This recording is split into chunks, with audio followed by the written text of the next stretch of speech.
everyone, and welcome to Cemetery Seek. We have dawdled and made our way to a very small village called Thrumpton today. It did take a bit of getting to with public transport, but that's okay because that's part of the adventure. As long as you line things up, then it works out fine. It's a beautiful day, so I had a spare day, so why not? The bus driver that brought me here, I was the only one on the bus, so I was just talking about how I was sightseeing, specifically cemeteries, and he was like, oh, it's a lovely little village, it's near to this one. I did want to do Barton Fabus as well, but I really don't know the area with footpaths, so if anybody does know in between, I was going to do a 2-for-1 with travelling in between the two, but I think I will just catch the bus, and because it was a bus stop before this, but it really isn't walkable. It didn't look like it, that I knew anyway, so I'll come back another time and do that one. But today we are here, so it's definitely not open, obviously, but it has a wonderful churchyard. It's very peaceful around here. I'm trying not to raise my voice because there's very small houses where people are probably living in them, and I'm just jabbering away, just breaking the silence around here. But this is All Saints Church in Thrumpton. So it's part of the 453 churches that straddle the A453 road. So there's a lot either side of it, Barton and Fabus being one of them obviously as well. And it is 13th century. So a little history about Thrumpton itself. It was originally called Thrumpton, which is Germanic, which is also a short version of the word of Termod. It translates as Northman or Thormod, and that is also another word for Thor's mind. That most likely is because it is very close to the River Trent. The lovely bus driver on the way here, his name was Benny, so thank you so much, Benny, for driving me here, personally chauffeured, to the church itself. He didn't even say he was going to take me to the bus stop. He was like, I'll be back here in 2 hours and I'll pick you up from here. I was like, that's so nice. Giving him a job to do today. Yes, the placement of this is near the River Trent. I believe it's just this direction somewhere. And he was even saying there are some houses that are on stilts that actually rise and lower with the rain because it gets very flooded around here. And I can tell that because it's such a lumpy, bumpy, sunken church. So that's enough of my jabbering. It's time to get back onto the cemetery seeking and have a look at the building as well as these beautiful stones around here. Let's go take a look. So Lord and Lady Byron were responsible for the rebuild and restoration of this building in 1870. When Lord Byron died, he was buried here on the 18th of November. That's not the poet, by the way. When I was actually looking that up, it was just somebody of the same name, but they're obviously a lord like Lord Byron, but there was very many Lord Byrons. So he had connections to Thrumpton Hall where he lived, which is just up that way. Maybe I'll show it you because I'll have time, and it's a beautiful day. It's a really nice red brick area with a lot of like stable kind of areas. One of the first things I'm noticing as I've just come in the side gate is we've got a really big mound here, and in a lot of churches that are Viking connected, they have burial mounds, so I'm thinking that could be a connection. There is what probably was path maybe here, and I'll just walk that and show you the amazing door. But the door itself is very Anglo-Saxon looking. So that probably was a path that I just walked. But this door's pretty amazing. Very old wood. But then the regular doors behind it, I haven't actually seen that on a church before. like a double door. Pretty amazing. Does it open? It's like a really old... It probably would, but haha, it would. It's made of wood, but it's very wedged. So anyway, let's have a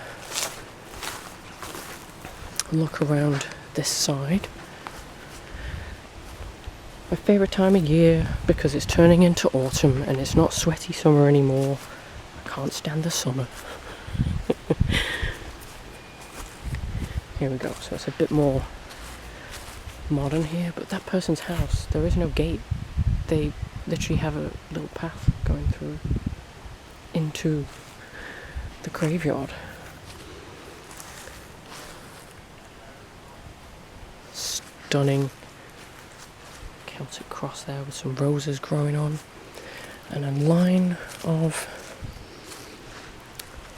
graves here with, let's have a look, as it said behind on a little sign saying, these 6 graves mark the residence of Lord Byron's descendants at Thrumpton Hall. So as I was just saying, obviously Lord Byron's inside, but these will be all of his descendants. These roses smell amazing, by the way. But isn't that nice that they're actually buried right at the front there?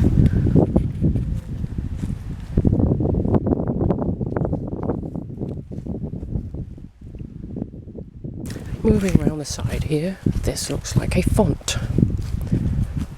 I want to say it might have been inside at one point, but it's nice that it's survived and been made part of the decorations on the outside. Lovely old door. And oh, look at this house. So nice. They've got the windows open, so I don't want to be jabbering real loud.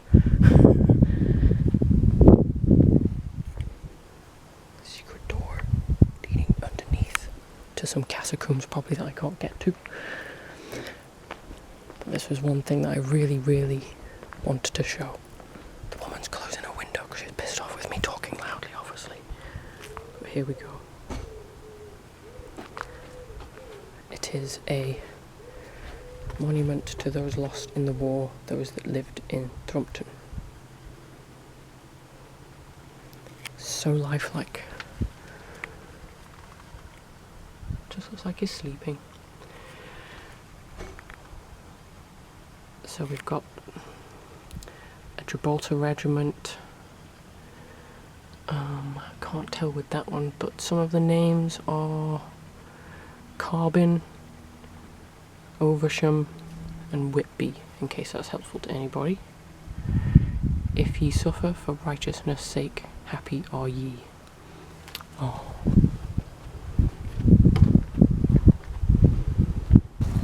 So if I'm round this side of the church, then that woman won't be annoyed at me because I'm talking. I'm being as quiet as I can. I'm sorry, I just really like cemeteries, and I know they're supposed to be quiet, and I'm being quiet. I'm sorry. It's really great. Let's just peel that back a bit. Awesome skull there. These are possibly the oldest ones that are laying down flat. Look in this corner. Another beautiful house up there. Hello, pigeon. I didn't see you there. You come to move. Bye.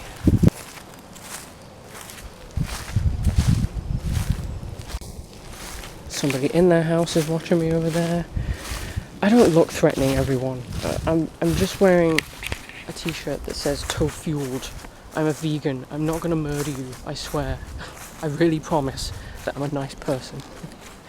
All these people snooping up on me like, who is this girl? Why does she have an interest in death? Sorry. It's just the way I am.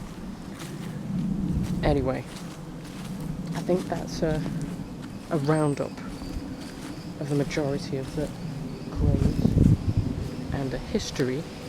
I'm going to take you up to the hall, actually, because the hall itself is tied to this historically. I think it would be really cool to see that too. There's another towers here actually. There's a lot of towers family, if anybody knows any connection to that. But I'm gonna have myself some lunch and then we'll move on to Thrumpton Hall. Hi fellas. How's it going? Oh wow, that's interesting. Thanks for telling me that. Hi.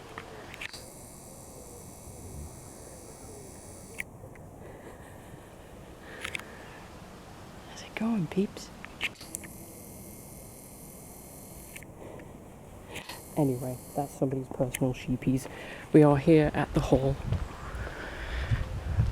Literally 5 minutes walk, even if that, down the road. I'm gonna see how far I can walk in. It says it's a private drive, but to the side there is, I believe, water that would lead to the Trent, which is where our Viking friends would have come in from their Scandinavian worlds. I mean, this house is astounding, and this is like a castle. Look at it. I'm not gonna go in if it says private drive. I'm not gonna piss someone else off today, but let's have a look up here. Tiny little windows. Let's see if we can find a source of water. Okay, so here is the river. Interesting fact that it's part of the Trent Valley Walkway, so you can go all the way back into town. Oh, a pillar. Wonder what that could have been part of. But this would have been where the Vikings would have come in. Hence why Thrumpton has a Viking name. Let's go down, shall we? There's nobody around here. Oof.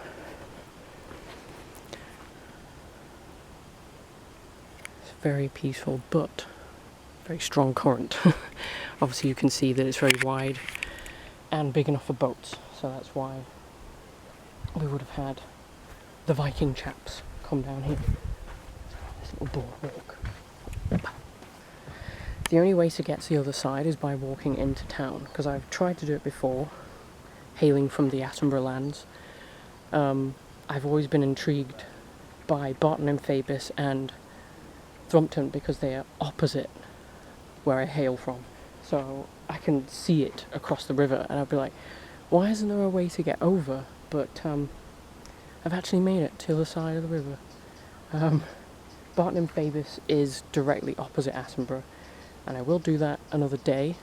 I won't have enough time to walk in between the two today, but there's a lot of fascinating history about that too. But for today, I'm going to end it here.